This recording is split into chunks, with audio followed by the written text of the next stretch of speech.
I've never walked in my kitchen with the lights out and be like, you know what? Before I check the circuit breaker, I need to make a sandwich.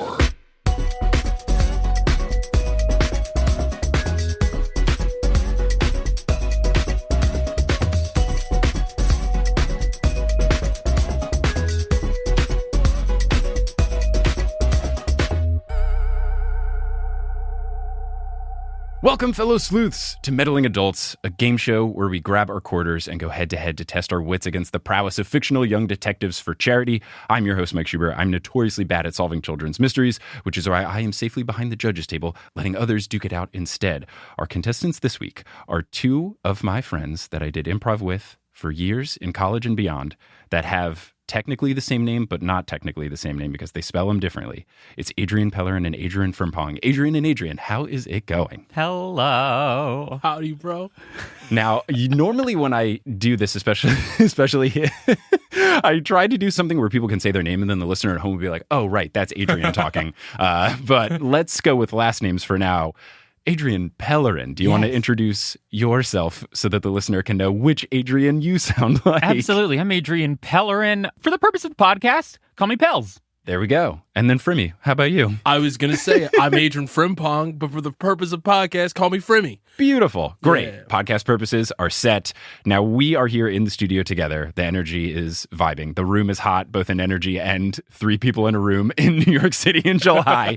And I'm wearing my Shoobs shirt today. Oh, look at you. It does look great. It Got does. all dressed up. I associate a short sleeve button down with shoes. Me too. I'm going to give you a bonus point for clothing pandering. And you've already got to a 1-0 lead. Now, here's how the game is going to work. I have 4 mysteries from the esteemed children's novel series, Encyclopedia Brown, ready for recap that I will be sharing with you all, and then you will have your guesses at the end to determine who you think did it, how they did it, etc.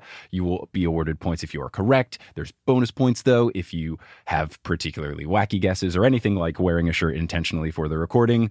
Bonus points can be whatever we want them to be because it's a fun world that we live in, and any sort of little smile that comes to my face is much appreciated. I said before we started recording that I'm going for an all-time high score. Aiming for 200 points today. A perfect 200. The first 8-hour episode of Meddling Adults because we do too many bits. I would. So before we get into the mysteries, though, we are playing for charity. So what charity, for me, are you playing for today? Hearts and Bones, pet rescue based out of Texas. Okay, that is awesome. Love that. Love to help out some pets, especially Texan pets. What about you? I'm playing for New Alternatives, which is an amazing organization that supports LGBTQ plus homeless youth in New York City. Great. Well, anyone listening at home, if you want to learn more about these organizations, we'll put links to them in the episode description of this podcast. Now, finally, before we get into the Encyclopedia Brown stuff, do either of you two have histories with mystery series? Were you big Scooby-Doo people, Nancy Drew friends, anything like that? This is Frimmy speaking. It's all good. They should know by now. Okay, hopefully. Yeah, we're all best friends now. Yeah. I was definitely into a little bit of Nancy Drew. I'm more of a Hardy Boys and Encyclopedia Brown. Loved Encyclopedia Brown. Well, that's good. That would prime you for this episode. Is Goosebumps a mystery? No. Not so much so, but it did have some sort of what's going on element to it. Okay. But it was usually more of, the camera turns you into a skeleton. Yeah. Say cheese and die. I was always too scared to get into the mystery book. Scared about the unknown things. I don't know what it was. I mean, I read The Magic Tree House, huge fan, but I don't think that was a mystery. Boxcar Kids, was that a mystery? Yes, it was. Okay. It certainly was. And I'll have to try to do some Boxcar Kids episodes for this, but it's a little harder when it is full books worth of stuff as opposed to the Encyclopedia Brown ones where there's 10 per book. And if there's one that doesn't work for whatever reason, it's fine. Because some of the Encyclopedia Brown ones are funny where some are just painfully easy, and then others, you just need to know things. Like one that didn't make the cut for this episode was involving a carousel, and you had to know that in America, carousels go counterclockwise, and in England, they go clockwise. And Encyclopedia Brown, a 10-year-old kid, just knew that. Wow. I also knew that. Did you actually? And in Australia, they actually go upside invert. down. Yes, Oh, they yeah. go up. What'd you say? They go upside down. That's right. Because it's on the other side That's of the right. planet. The polarity of the southern hemisphere. It's just like toilet flushing. It's just like a toilet. So now that has all been cleared out, we can get into our first mystery, which is called the Case of the Peace Offering. So Bugs Meany, who is the town bully, he has invited Encyclopedia Brown and his junior partner, Sally Kimball, to his house to give them an electric drill as a peace offering. He told them to meet him at noon in his garage. Now, I don't know if you're up on the lore, but Bugs Meany is always trying to pull scams, and Encyclopedia Brown constantly thwarting him. Is that his real name, Bugs? I think it is. Encyclopedia Brown's real name is Leroy, but Bugs Meany's name, at least we haven't heard of any other name. Yeah, it's a choice. And then his friends all have intense names too. Like his best friend is named Spike. Spike and Bugs. Yeah. I think they're not the protagonists. They certainly are not. With a last name like Meany, he has to be nice. So Encyclopedia Brown and Sally arrive, and the garage door is open, but Bugs is not there. Sally doesn't like it. Initially, right off the bat, she just thinks Bugs is trying to pull one of his tricks, like he does in literally every book in the series multiple times. Encyclopedia gives Bugs the benefit of the doubt, though, because he's a kind soul, and he says maybe Bugs really wants to be friends. But Sally then sees a drill in a wheelbarrow and picks it up, and then, once she does, Bugs comes in from the kitchen door and whistles, and he whistles to draw the attention of Mr. McCann, who is Bugs's neighbor. He sees Sally holding the drill, and Bugs accuses Encyclopedia Brown and Sally of being tool thieves. Because apparently lots of tools have been stolen from garages in Idaville, Florida, the fictional town in which Encyclopedia Brown takes place. I mean, he just left his garage door open. What does he expect? Yeah. It's his fault. It's on his property. Okay, now we're getting to property law. Okay. Just say. You can't just walk into people's, the door's open. I guess if I left the door open, it's like shopping, but nothing costs money. I mean, legally, you're probably right. Yeah, you're probably right there. But close your garage door. Those are Florida laws.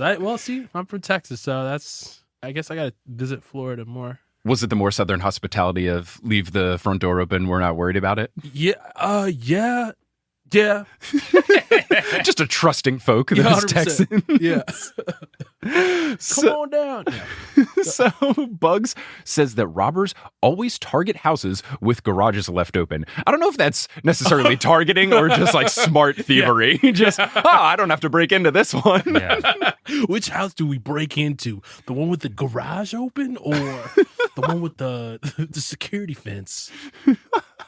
Now, Bugs tells Mr. McCann that he had a power failure 2 hours ago, so he couldn't close his garage door. And then Bugs says, quote, "Caught like rats in a trap. This is the happiest day of my life, except for the day I was born." Which, notoriously, babies come out crying, right? Yeah. Also impressive that he remembered that. Right? Good memory. He's a very So he's got a smart good memory. bully. That's going to play into this somehow. Could be. So Mr. McCann says that he's going to call Encyclopedia Brown and Sally's parents. But Encyclopedia Brown goes over to the circuit breaker and he opens it to see which is switched on and which are switched off. Number 6 is off. And EB asks Bugs, what does that control? And Bugs says that it controls the garage and the kitchen. Bugs says if there's a problem, the switch turns the line off.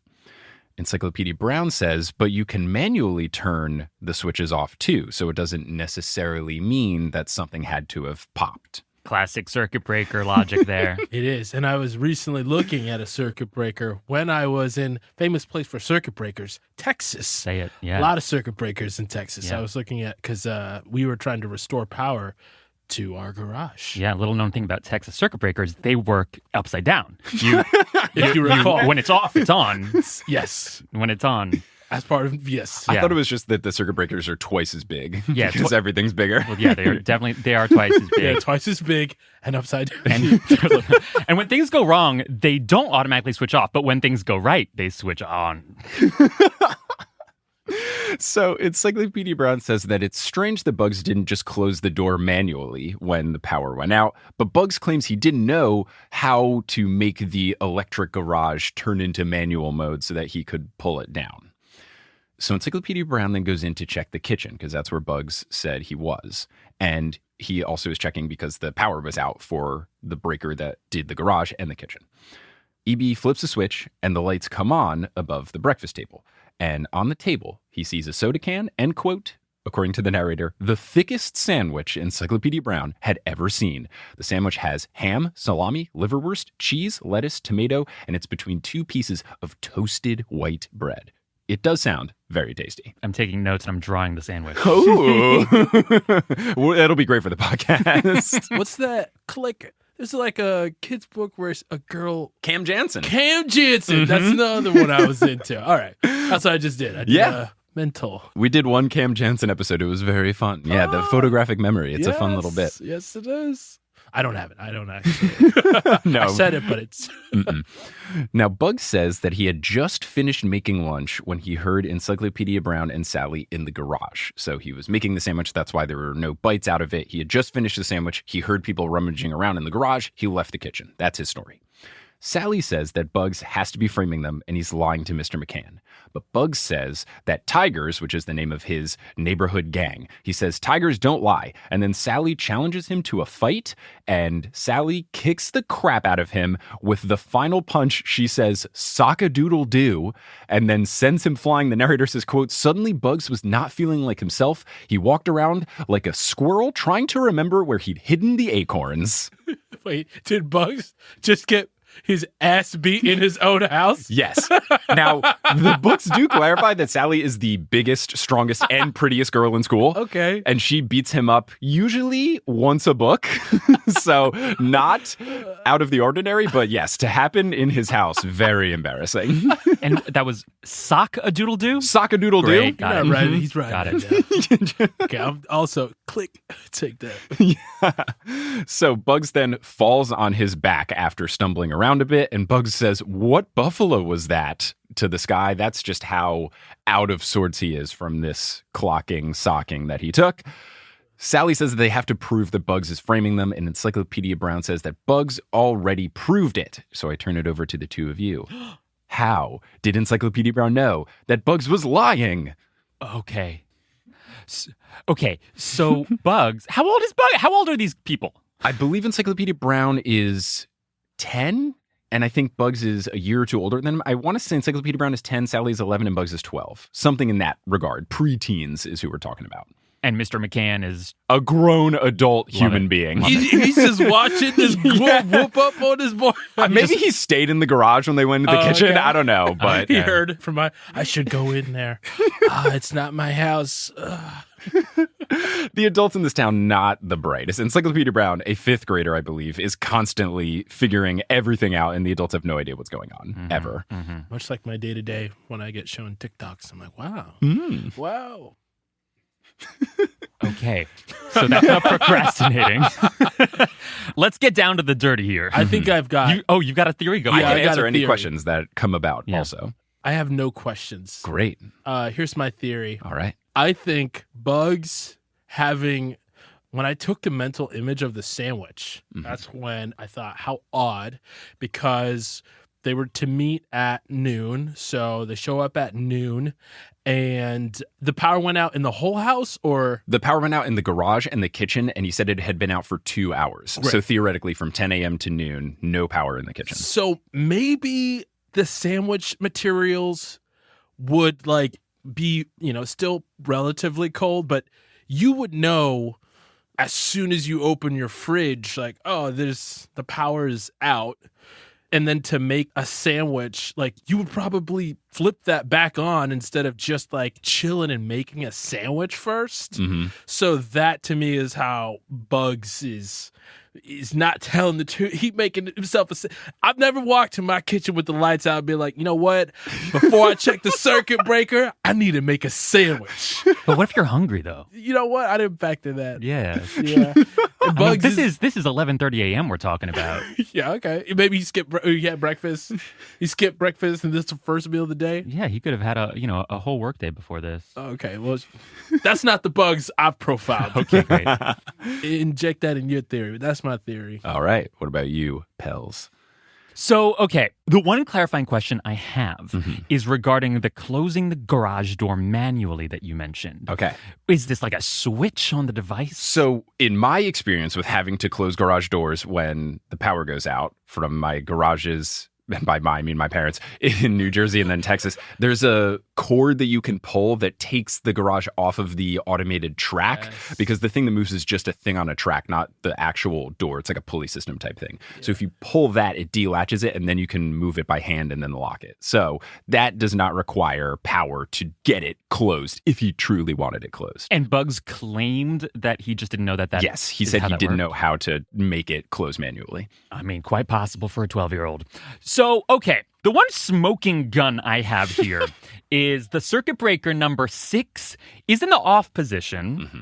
And the claim that Bugs made was that, that controls the garage and the kitchen, right? Yes. They proceeded into the kitchen, turned on a light, and the light turned on, meaning that there was power in the kitchen. Yes, I maybe have written this wrong in my notes, but I want to say they flip the switch before they go in. Oh, they flip the switch before they go in. I would assume so. Okay, less of a smoking gun and more of an error on my part. Or mine. I might have just skipped over that or misread. So here's my theory. Mr. McCann is up to some nefarious stuff. Wow. Yeah, he's got like a drug den in the back of in his garage. Okay. So he and Bugs basically teamed up to create this whole situation so that the kids would be thrown off of the scent of his drug den in his garage, which is closed because he doesn't want people walking in. Okay. So it's like Breaking Bad. One could say. And they had the whistle. Bugs had practiced the whistle. Mr. McCann was ready for the whistle, which was the cue. He comes out and calls the parents to basically, make it seem like he's a good guy, right? So that's my theory. Okay. Now, I'm happy to say that, Frimmy, you were basically correct. Oh! I do love the theory. Now, I did give you a bonus point for thinking Mr. McCann was in on it. And in the solution, they do say that Bugs had talked to Mr. McCann saying, hey, we have this thief problem. If I whistle to you, that means come through. So that is at least there. So I give you a bonus point for that. But for me, I give you 2 points because you were very close. It did have to do with the sandwich stuff. But what it actually was is that the bread was toasted. And there's no way that the bread could have been toasted if the power was out for 2 hours. But still, I think freshness is to play. That is also what I guessed. I said liverwurst and cheese. That sandwich would be smelling horrible. But I guess fridges do retain temperature if they're closed, so that is at least legitimate. But yeah, the toast is the smoking gun, but it was the smoking bread. The smoking bread. I left the toastedness out of my illustration. Had I known, if I had caught that one detail. Yeah, it's hard because I wanted to say it, but not emphasize it too much. And it's on toasted bread. Okay, do that for the next one. Yeah. And Bugs sees a green cherry. Yeah. Mike's eyes are bulging every time he says clues. So at the end of round 1, the score's tied 2-2 as we get into our next mystery, the case of the masked man. Wow, thank God I wore this shirt to get that bonus point. So Encyclopedia Brown and Sally hear a strange noise. This is a different day, but they hear a strange noise as they walk past Professor Irwin's house. I was like, this is the longest day ever. They're just hopping around. This girl just kicks someone's ass. She's like, all right, let's go solve some more cases. So they walk past Professor Irwin's house. So they go in and they investigate in case somebody's in trouble. Professor Irwin teaches American history at State University. That is the name of the school. State University. That's where my brother went. Oh, yeah. Wait, I'm sorry. There was a noise. There was a noise. They're walking by some guy's house. There was a noise. They go inside. Great. They went inside the house? Yeah, to make sure that everybody's okay. The door was unlocked? I guess. What is with this community? Florida, baby. Different times, man. Florida and Texas. The South, I guess. Yes, the South. So they go in and they hear a stamping noise and they find a woman bound and gagged in a chair in a room with bookshelves all around her. And she does not like it. Not that kind of finding. Good clarification. Because they're walking into people's houses with, I mean, that's on them for not locking the doors. That's the thing. Far be it from these kids to be seeing things they shouldn't be seeing. I mean, I don't want to kink shame. That's all I'm saying. So. You know what? You're going to get a bonus point for not doing so. Wow. So Encyclopedia Brown and Sally free her, and she tells them to call the police because Professor Irwin has been kidnapped. And this woman says her name is Mrs. Witten, and she is Professor Irwin's secretary. And she's surrounded by bookshelves? She is surrounded by bookshelves with books. I guess he's a history professor, lots of books, and she's his secretary. working in his study.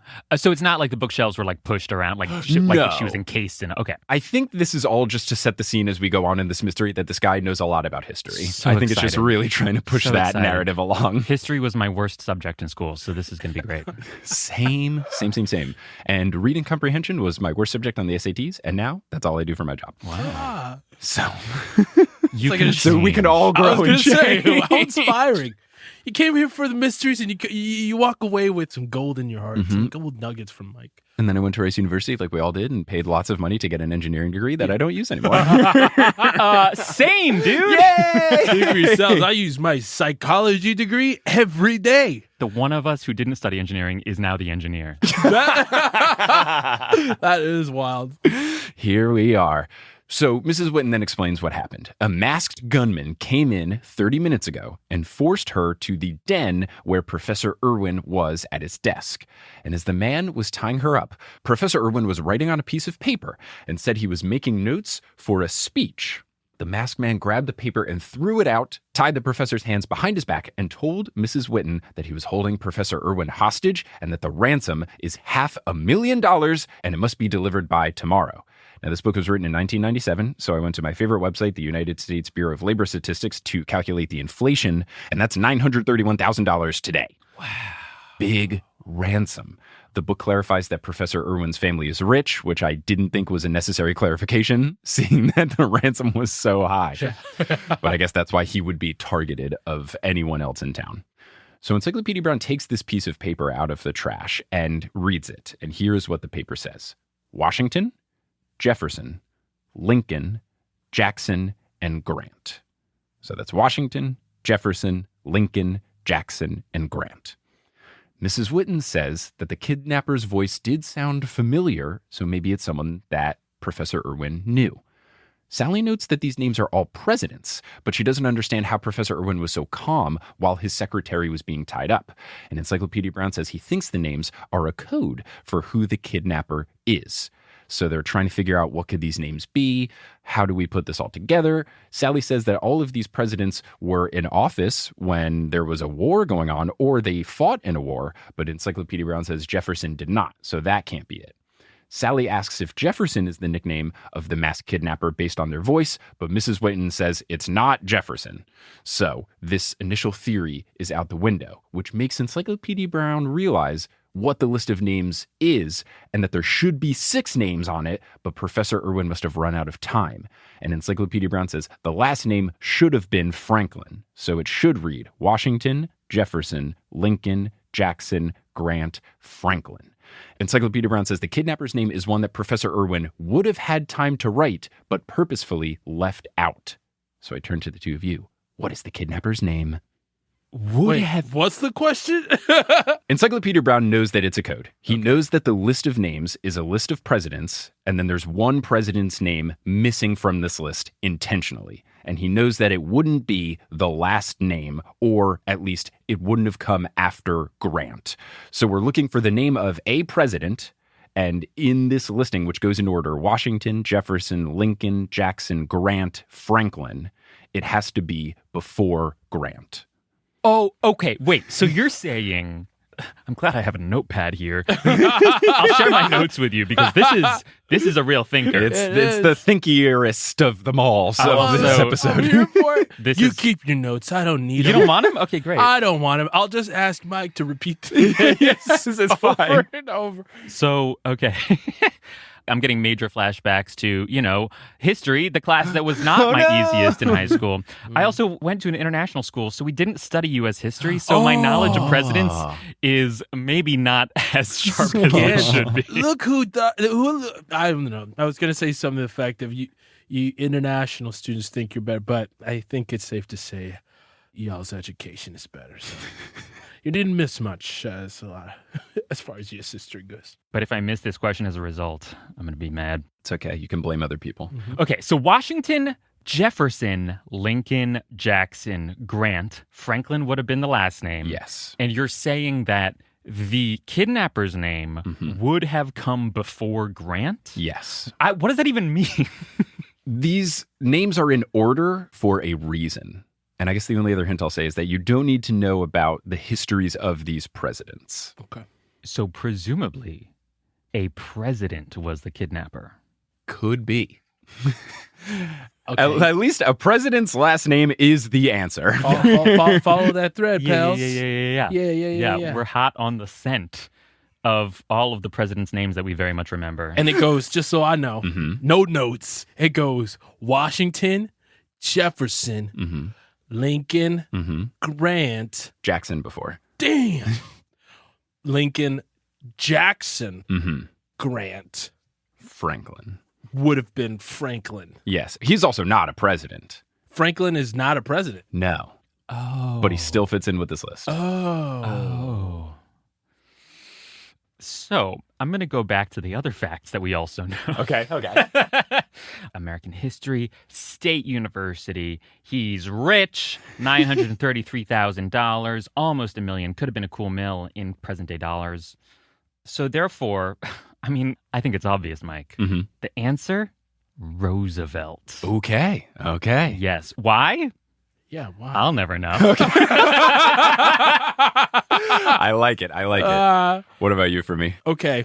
These are all presidents that are on bills or denominations. Oh. So I'm trying to put, like, I know if the order is what it is, Washington on the 1, Jefferson. On the 5? No. He's not, but he's on the nickel. Wait, is it Washington at the Right? penny? No, that's Lincoln. Lincoln is on the penny. Oh. Franklin is on the $100 bill. Yes. So, and then Jackson is on the 20. And now it's Grant? Harriet Tubman? Is that I right? think she's on some of them. Yeah, I think she's in circulation. But this book was written in In 1997. 97. They hadn't done that yet. And then, let's see, Grant, a 50? Yes. So it looks like it's like, John Adams. are you guessing presidents on bills? I feel like I'm like, I can't tell if it's the order of bills. Like, I'm gonna It's say, okay, gotta I'm be gonna the say, order. I can it's say gotta the be order bills. again. Yes. Yeah, the order is Washington, Jefferson, Lincoln, Jackson, Grant, Franklin. So, okay, so it Is Lincoln won on a bill? I don't feel like Lincoln is on a bill. 1, I only know him on a 5, penny.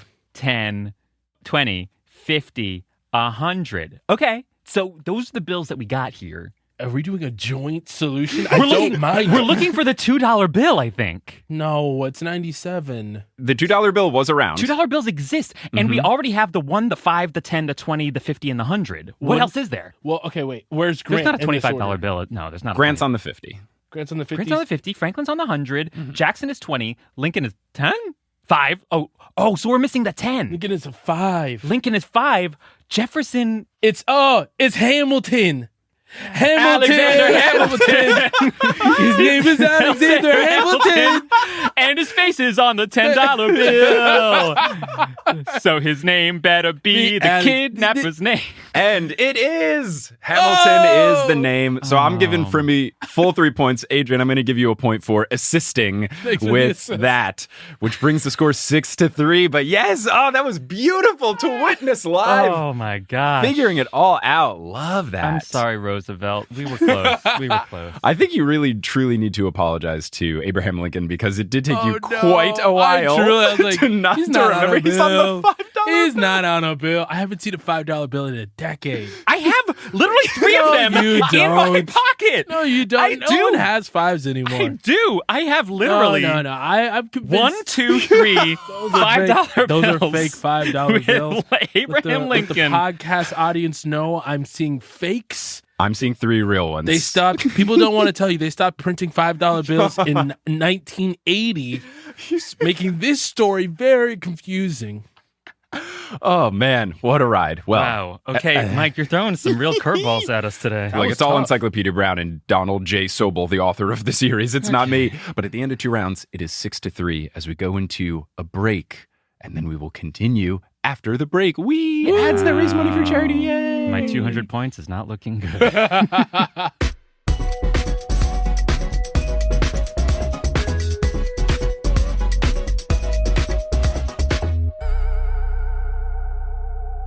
Hello, and welcome to the first mid-roll break of Meddling Adults Season 4. I hope you're enjoying the episode so far. How could you not be? Adrian and Adrien are two of the most wonderful human beings that I have the pleasure of knowing and the pleasure of calling my friends.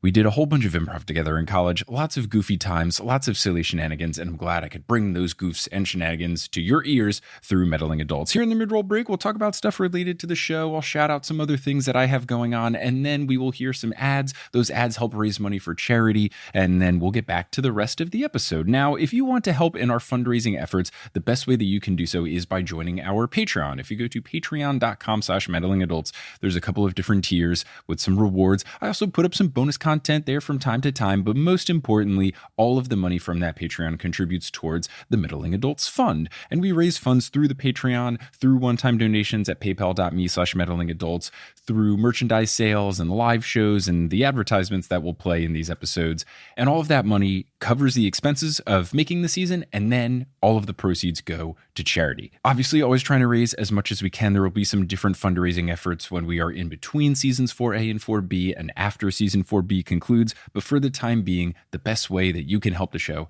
is going to patreon.com/meddlingadults and joining. There's bonus content on there. Every now and then I'll post some clips that didn't find their way into the show. I will be posting episodes early there on the Patreon. I'll be posting ad-free versions of the episodes as well. We put your name on the website. We'll thank you at the end of the season. There's a couple of different perks with a couple of different tiers, but I am so grateful to everyone who does join. Thank you to everyone who has done so at any point in time. Anyone who decides they might want to do it in the future, I really appreciate it. If you're interested in other content from me, Mike Schubert, your local independent podcast boy, well, I am happy to report that I'm doing a whole bunch of stuff.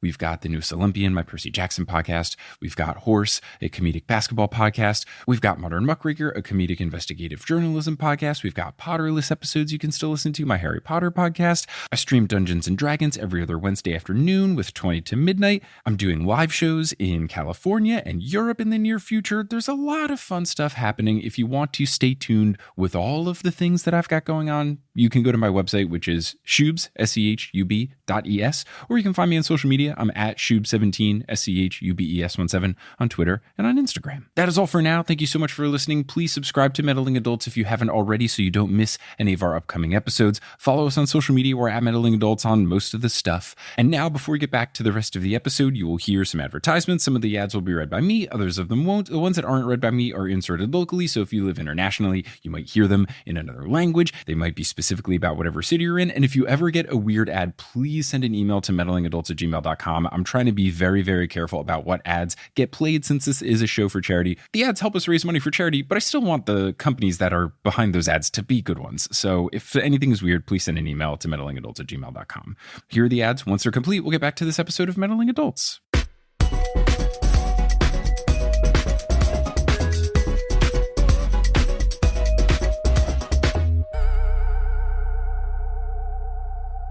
And we're back, and we are here for our third mystery, which is called The Case of the Racing Reptiles.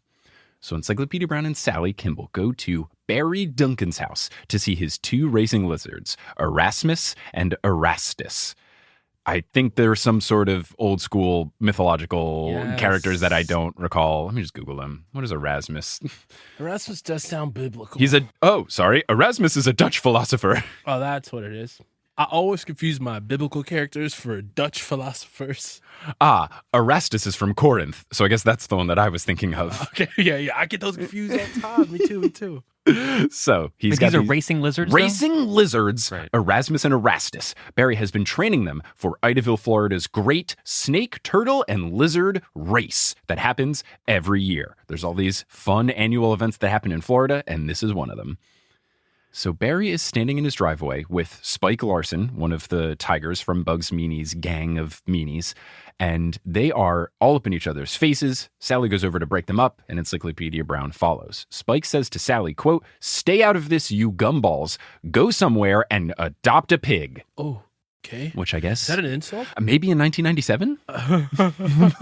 Now, Barry explains that Spike let his snake, Kid Tiger, into Erasmus and Erastus's cage, and that the snake ate the lizards. Spike says, no way, Barry is lying.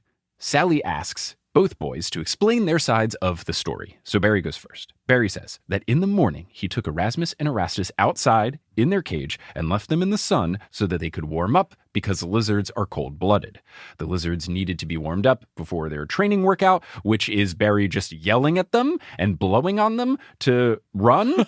I am not an expert in pets at all, especially not lizards. I have no idea if this is legitimate or not. Having seen lizards, I don't know if racing lizards are a thing, but from my knowledge of lizards, no. Okay. No, it's not.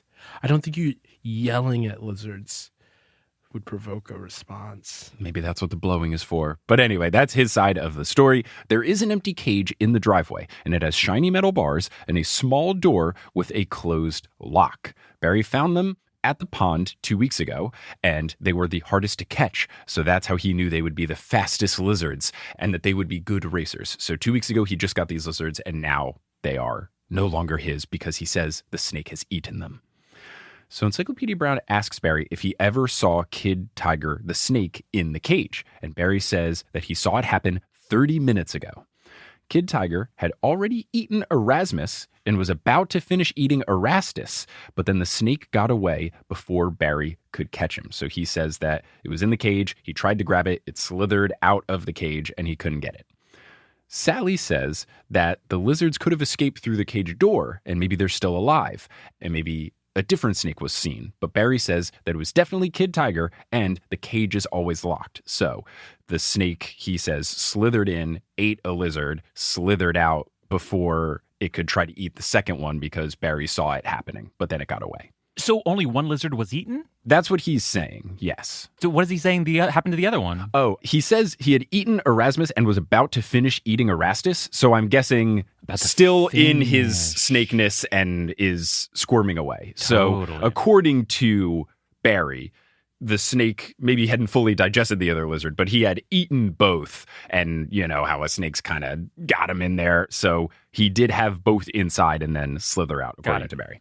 Sally asks Spike where his snake currently is, and Spike says it's at his house. So they all go over to Spike's house, and they go to a large glass tank that has a boa constrictor, a Burmese python, and a bunch of grass snakes. But Kid Tiger is missing. Barry says Kid Tiger must be sleeping in the grass after eating the lizards. And Spike accuses Barry of stealing Kid Tiger so that his lizards would win the race because he was afraid of Kid Tiger, a notoriously fast snake, of winning the race. But Sally says, why would you care? Don't the snakes and lizards not race against each other? And Barry says that there is still a grand prize for the best overall racer, regardless of what category they are in the great snake, turtle, and lizard race. Duh. So, everybody knows that. Sally, get with the program. There's a grand prize.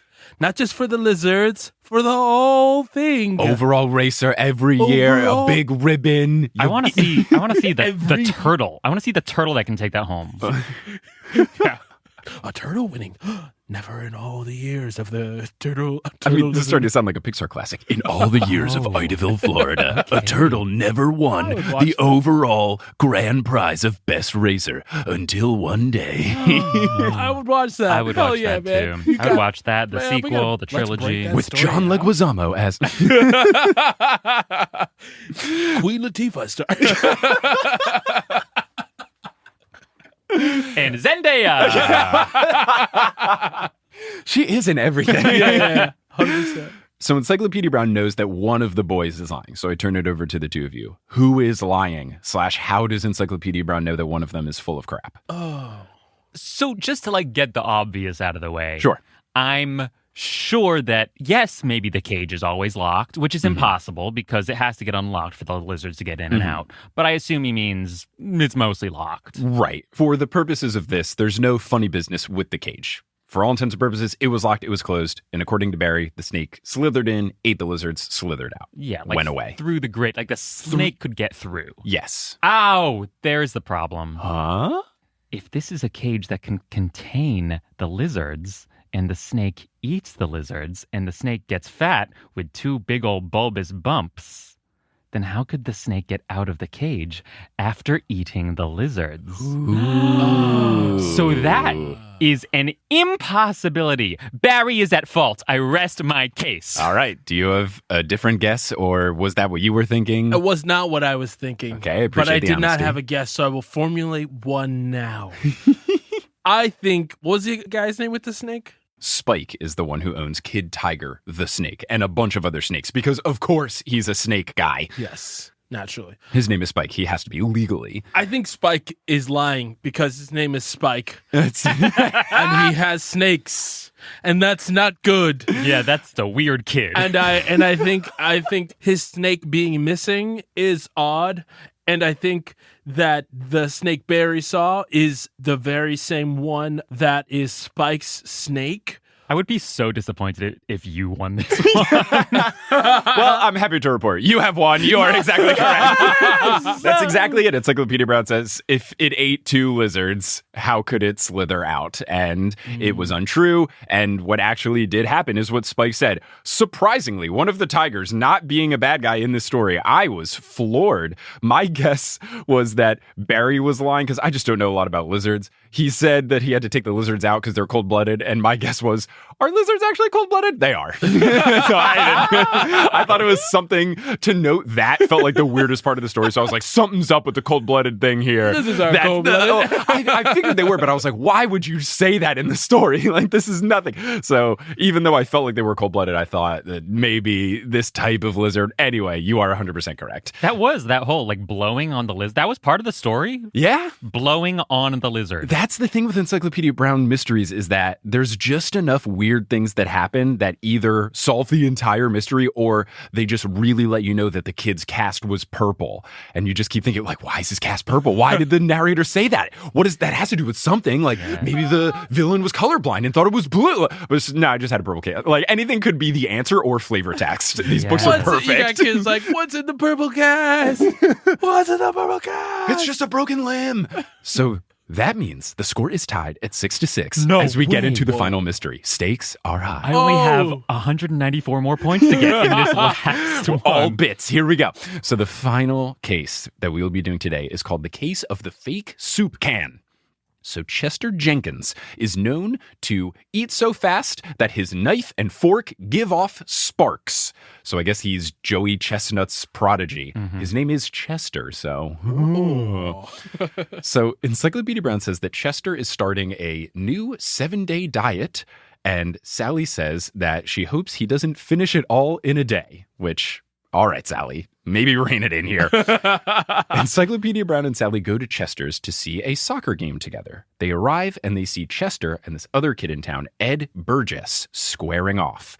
And Sally says that Ed's parents don't like bringing him to restaurants because last time he ordered an entire page's worth of food off of the menu. So these kids love food. I'm assuming they would be the two titans. This is the Kobayashi versus Joey Chestnut of the hot dog eating contest.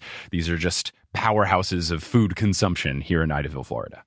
Now, the food stuff is all relevant because they are having a very interesting argument of saying phrases back and forth. Ed says, milk of human kindness. Chester says, Cheez-It. Ed says, full of beans. Chester says, cool as a cucumber. And then at this point... So they're doing improv warm-ups. Basically, that's why I've chosen this mystery for this episode. When I read this one, I thought, okay, we have to do this. They're on an indie improv team. They're warming up for their show. And now the three of us will take a break to play Zip Zap Zap. So at this point, a kid in town named Roscoe 10, that is 10 with 2 N's, Tenn. He's also one of the tigers because all of the tigers have to have incredible names. He comes by to stop and listen to Ed and Chester arguing with each other. Roscoe asks Sally, what is happening? And Sally says, I have no idea. Okay, good, because I'm on Team Sally. I'm like, what the hell is going on? It will soon make sense, sort of. Ed says, is anything in your room in apple pie order? Chester says, full of ginger. Ed says, duel with me, and you'll end up in the soup. Chester says, tight as a clam. Ed says, ham actor. And then Roscoe gets bored that all Ed and Chester can talk about is food, so he just leaves and says, all right, I'm going home. Roscoe takes a shortcut, though, behind Chester's house to head home. Chester tells Encyclopedia Brown and Sally that they are having a, quote, food sayings duel. So they're trying to see who can keep going one for one. Truly does feel like an improv game we would have played in our short form improv team, Spontaneous Combustion, at Rice University. Absolutely. We would have done it in a show. We would have made 200 college kids watch us do that on stage. This is just a this is just beastie rap, right? Like, it's except instead of rhyming, we've done category type elimination games. Also, let me clarify that we are not just a short form team. We did both. We did short form and long form, always preferring the long form. But for those families weekends and Prosby weekends and all those ones where you got to bring in the audience, had to do the short form stuff to make the people happy. Begrudgingly. Yeah. Begrudgingly do the oracle. Begrudgingly get thunderous laughter doing the oracle. I mean, you joke, but remember, we used to do shows to like crowds of 200 people. Remember doing improv to 200 people? Yeah. I guess that's what happened when you do it at college, in between dinner closing and party starting, and tickets cost $0. Yeah, that's right. That'll do it. The good old days. Good old days. Yeah. Chester continues, other fish to fry. Ed says she's a peach. Chester says take the cake. Ed says brown as a berry, which that's nothing. Chester says don't flounder. Ed says full of beans. And Chester goes, you have repeated and thus lost the duel. So Chester rattles off several more, just bragging that he could have kept going. He says, good egg, red herring, couch potato, top banana, cut the mustard, pie in the sky. And Ed says, okay, I'm licked. And Chester goes, that's the way the cookie crumbles. And Ed leaves defeated and mutters under his breath, nuts. Dedication.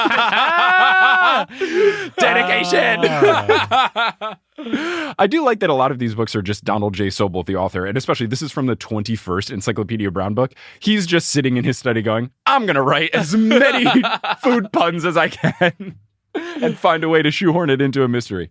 So Encyclopedia Brown and Sally follow Chester to his room to get the soccer tickets, the reason they were there in the first place.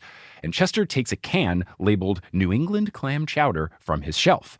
But Chester reveals that it is actually a safe. It is a fake can, just like the title suggested. And he opens it from the bottom, and the tickets are not inside. They are missing. Sally says, okay, don't worry. Who did you tell about the tickets? And Chester says, I told everyone about the tickets. I was very excited. I keep my front door unlocked at all times. My garage door's never closed. Sally asks, all right, why was Ed at your house in the first place? And Chester says that Ed's aunt got him a cookbook, and Ed wanted Chester to bake a cheesecake from the book. I guess because he's good at eating, he's good at cooking, If you like one aspect of food, you like every aspect of food. Objectively true. Yeah, Encyclopedia Brown notes that it's weird that Ed came over with a cookbook knowing that Chester didn't have enough time to bake an entire cheesecake before this soccer game that he was supposed to go to with Encyclopedia Brown and Sally. And Sally's confused of how Ed could have even stolen the tickets without Chester seeing. Chester agrees, saying that Ed was never in his room and didn't touch the can.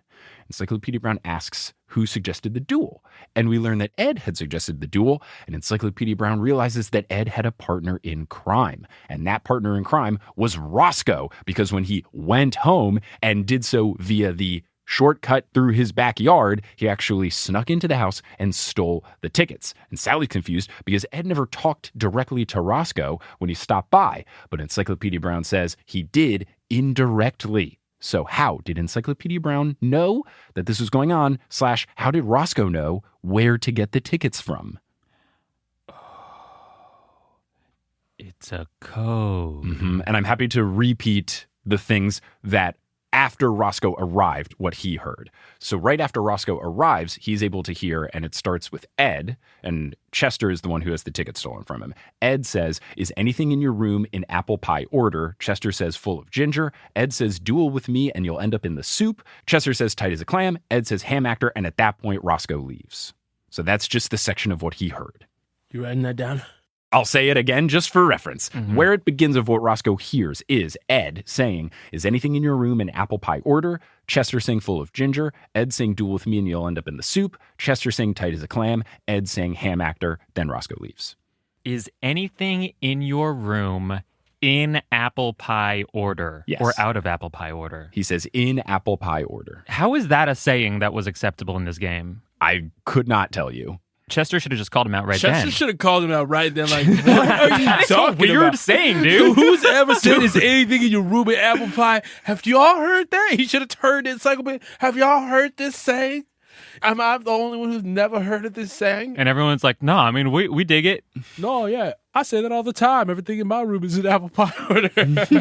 Okay. Is anything in here? And then the next one was, we're dueling in a bowl of soup. Duel with me and you'll end up in the soup. That's another one. Like Chester really dropped the ball here. Duel with me and you'll end up in the soup. To me, those are both like code to Roscoe.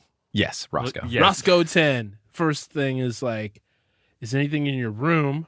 Right. It's in the room. And then it's like, duel with me and you end up in the soup. Clam chowder is a soup. And then ham must be the Ham. all right, fuck off. Go do what you got to do. Yeah, ham actor is their like equivalent of Morse code stop. Yeah. Like, okay, and when I say ham actor, get out of there. I will have given you all the clues you need. It'll That's be all 2. he said. Also, Chester, you can't accept ham. Is that all he said? Ham? He said ham actor. Ham after? Ham actor. Like which an I actor. think is a That's a thing. That's like okay. you when you ham it up. Mm-hmm. Yeah. So we've got some sleuthing to do. Mm-hmm. Is anything in your room in apple pie order? Apple pie is my favorite type of pie. Could it be Roscoe's? We need to crack the code. Yeah, we need to crack the code. Right. Ed knew that it was in this clam chowder can, which is actually a safe, which had the tickets to the game in it. Mm-hmm. And it's not really that much of a safe because you don't need a code or anything. And it's to not get a in. secret because everybody knows about the tickets. Yes. And presumably Ed does know where the tickets were. He knew that they were in the can. And so he never was in the room, but he was told about it. And Chester literally said, I told everyone where they were, right? Yes. But he didn't tell Roscoe. Didn't tell Roscoe. Roscoe's part of the Tigers. Don't associate with them. One would never. Okay. Is anything in your room? Like, I guess the obvious answer there is like, yeah, it's in your room. Duh.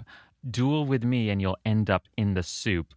I'm assuming there's not other cans of soup in Chester's room. I don't have any cans of soup in my room. So if I'm saying in my room and the next thing I say is duel with me and you'll end up in the soup. If I'm Roscoe, I'm like, cool. I'm looking for soup in the room. Okay. Well, it feels like you have both kind of arrived at the same thing, which is the correct answer. Oh, that was it. Yes, That was it? It is. The thing that made it slightly different, the way that Encyclopedia Brown knew that those were the code words, is that those are the only ones that were sentences, as opposed to just saying Phrases. Exactly, just the phrase of Basically, full of beans, brown as a berry, pie in the sky, etc. So the things that Chester should have called the out. thing that Chester should have been like, man, I don't know if those are phrases. You know what? I retract this answer. I'm going to say Chester's at fault here.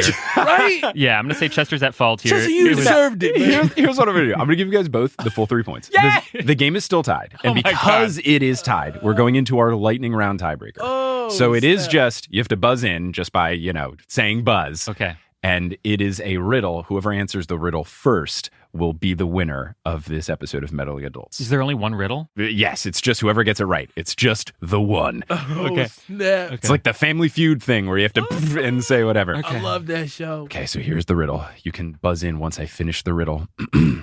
What gets wet while drying?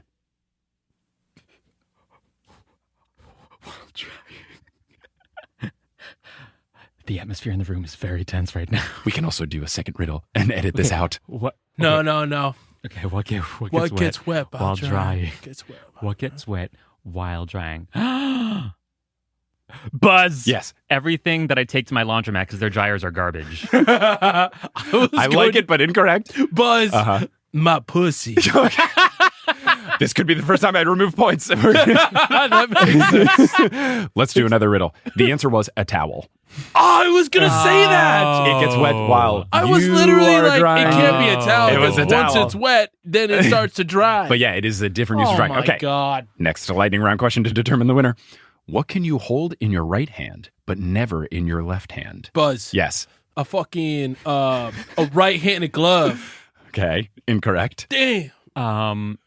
Buzz. Yes. The answer is Daily Double. He's stalling. Stalling. No, I got this. What can you hold in your right hand that you can't In your hold left. in your You left heard hand? it the first time. Okay, I'm going to say a right-handed computer mouse. Incorrect. The answer is your left hand. Oh, that's cute. The third. These are blowing my mind, Mike. The third. Here we go. That's Let's see if this adorable. one can work. I thought it was gonna be like dreams. What has teeth but cannot bite? Buzz. Yes. A comb. Yes, that is correct. I was about to say a shredding machine. What if I said my pussy? Then you would have lost points for sure. But that did not happen. You are the victorious victor of this episode of Meddling Adults. Adrian Frimpong, you have won 10-9. You've earned money for Hearts and Bones. Nice. How does it feel to be the winner? You know, it feels good just to be here with some friends and earn some bucks for my boys at Hearts and Bones. Amazing. Well, Has anyone ever been as bad at the lightning round? I think we've certainly gone to multiple riddles before. I don't know if we've gotten to 3. So maybe but hey, you guys scored 10-9. Like, you got pretty much all of the mysteries right. So you can rest on those laurels and clap. All-time high score. All-time combined score. We're like the turtle in that race. Yes, we are the turtle. Pixar movie coming out about you.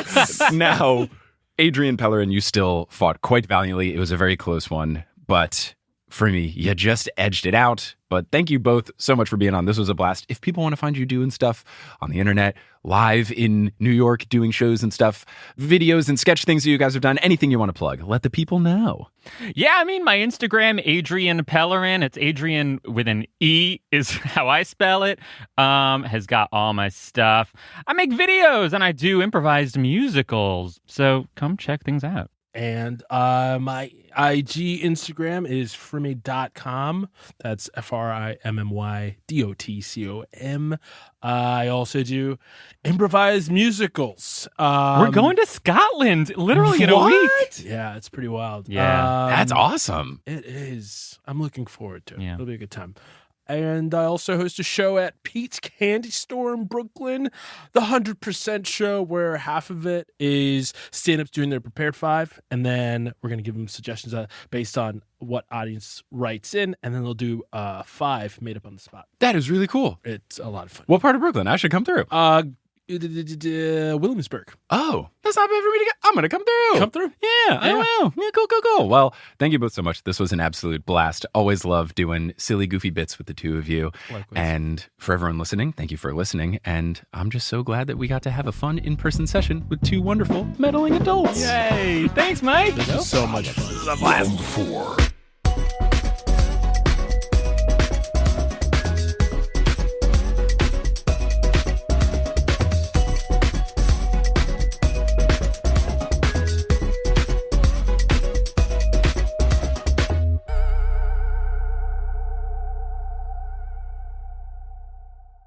Thank you so much for listening to this episode of Meddling Adults. This podcast is created, hosted, and executive produced by me, Mike Schubert. It is also produced and edited by Sherry Guo. The music is by Bettina Campamanes and Brandon Grugel. The art is by Maayan Atias and Kelly Schubert. And the web design is by both me and Kelly Schubert. If you want to help out the show financially, you can do so at patreon.com/meddlingadults, signing up for a monthly pledge, or you can make a one-time donation at paypal.me/meddlingadults. All those funds help go towards our winning charities. And if you want to help in a non-monetary way, just talk about the show, whether you reach out to someone that you think would like the show or you post about it on social media. Those things really help. Word of mouth helps podcasts a lot. And the more people that know about the show, the more people will listen and the more money that we can raise for charity. All good stuff. If you want to find us on social media, we're at Meddling Adults on Twitter, Instagram, and Facebook. We also have a subreddit, reddit.com/r/meddlingadults. And if you ever want to learn anything about the show, you can go to our website, meddlingadults.com. If your podcasting app lets you rate and review stuff, that's pretty cool too. But most importantly, please subscribe to the show so that you don't miss our next episode, which will be guest starring Sally Tamarkin and Caroline Moss as they solve some Scooby-Doo mysteries. Again, thank you so much for listening, and I'll see you next Wednesday.